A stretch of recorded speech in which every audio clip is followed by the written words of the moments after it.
Hello students. So here I am with another video on one of the interesting topic from your chapter molecular basis of inheritance. The topic is regulation of gene expression. So now we will understand that how the genes they will express their characters in different organisms. To understand this thing, first of all we need to go through this question that how organisms genes are used to produce its structures and behaviors, how the structures and the behaviors, that means the shape of the cell, the different activity performed by the cell, how organisms genes they are controlling these things. So to understand this thing, first of all we need to go for the central dogma of the cell. So if you recapitulate about the central dogma of the cell, that simply means the DNA undergoes the process of transcription and it will make messenger RNA. This messenger RNA will undergo the process of translation to make different type of proteins in the body of the organism. Like here in this case, we have taken an example of the growth hormone. We know that it is a protein. So if a human is having the more amount of growth hormone, the person will have a tall body. But if the human is having the less growth hormone, in that case the height of the person will be less.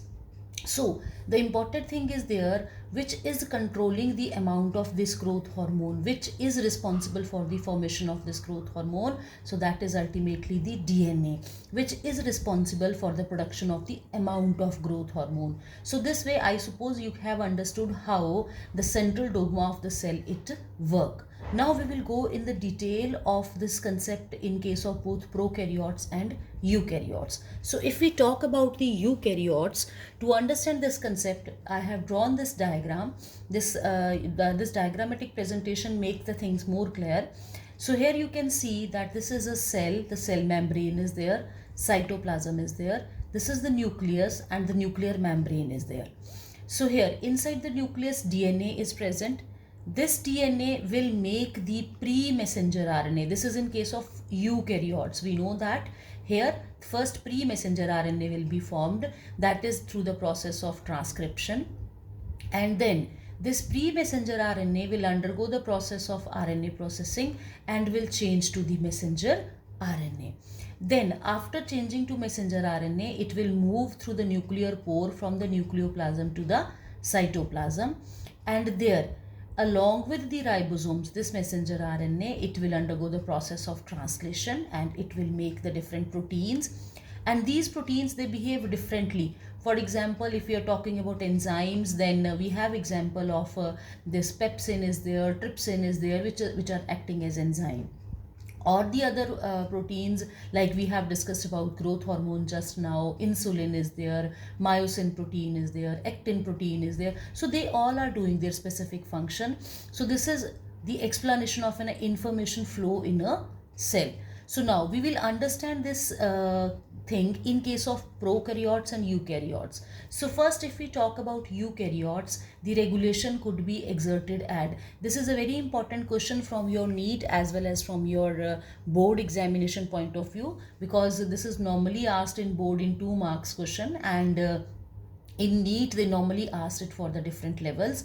So अगर हम वहाँ पर देखें तो there are simply 4 steps हैं, 4 levels हैं for your 2 marks question. That could be the transcriptional level, RNA processing level, transport of mRNA from the nucleoplasm to cytoplasm, and translational level. Fine. So the same has been explained over here in the diagram.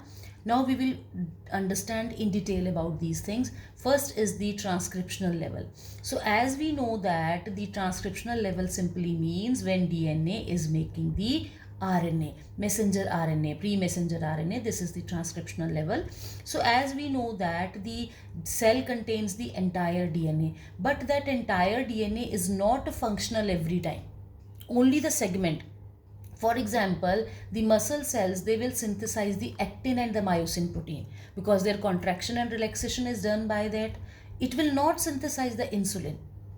And if we talk about the beta cells of Langerhans, they will synthesize the insulin, they will not synthesize the actin and the myosin protein. So from this point it is clear that which particular function the cell has to perform, that particular segment of DNA will undergo the process of transcription. So this is the first step in case of the your eukaryotes. Second is the RNA processing level. So RNA processing level, as we have discussed, that the pre-mRNA is to be converted into the mRNA, and this is done by the removal of introns, because in case of eukaryotes, the pre-messenger RNA, it contains both introns and exons. So these introns, that means a non-functional segment of messenger RNA, is cut off, and the exons will combine. That will be, now the messenger RNA is ready. After that, the next step is the transport level. So after the formation of this mRNA over here, it has to be transported from the nucleoplasm to the cytoplasm, the third important step. So during this transportation, the messenger RNA, it will undergo capping and tailing, and this is required for the translation process. Now the fourth level is the translational level. Translation level means when the mRNA and the ribosomes, they will make the proteins. That fourth step is the translational level. mRNA along with the ribosomes, they will make the different type of proteins. So those proteins can be different, as we have discussed, like the pepsin is there, which is an enzyme. Hormone के case में insulin की example ले लीजिए, structural proteins के case में actin या myosin की example ले लीजिए. So these are the different function. So these are the four levels. Repeating it again, the four levels at which the eukaryotes can control their process of gene expression is transcriptional level, RNA processing level, transport level, and the translational level. Now the next one is that how the prokaryotes, they control this. So for the concept of prokaryotes, this thing is controlled at the level of metabolism, physiological or the environmental conditions, they regulate the gene expression. So now let's understand this concept with the help of an example. So here we have an example of the E. coli. So the E. coli is a bacteria. Inside the E. coli, the lactose is converted into the glucose and galactose. This is done by an enzyme beta-galactosidase. So this enzyme is required for the breakdown of lactose into glucose and galactose. So now let's understand why do we need this.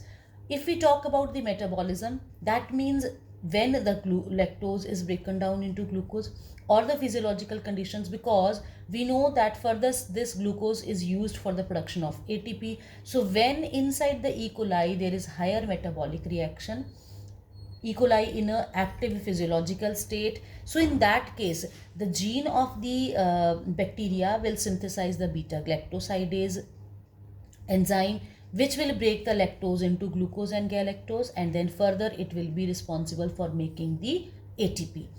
Another condition is the environmental conditions. So in case of this, environmental conditions means when the cell is having the higher lactose content. This is the environmental. In the surrounding or in the nutrient medium, there is higher lactose content. So again, in that case, the beta-galactosidase enzyme is synthesized, because here the amount of lactose is higher. So we need to break it into glucose and the galactose. So these are the different conditions in case of prokaryotes, where the this regulation of gene expression is controlled. Revising it again, metabolism and the physiological reaction, that means higher amount of ATP is required, which is given by the glucose, and glucose is produced by breakdown of lactose, and this is done by beta-galactosidase. So during this time, beta-galactosidase will be released. Or if we talk about environmental conditions, when the cell is having higher lactose content, so that it means surrounding, so in that case we need again beta-galactosidase enzyme, again it will be synthesized. And when lactose is less, so it means we do not require this enzyme, and the synthesis of this enzyme will stop. So this is the case of the regulation of gene expression in case of prokaryotes and eukaryotes. Thank you.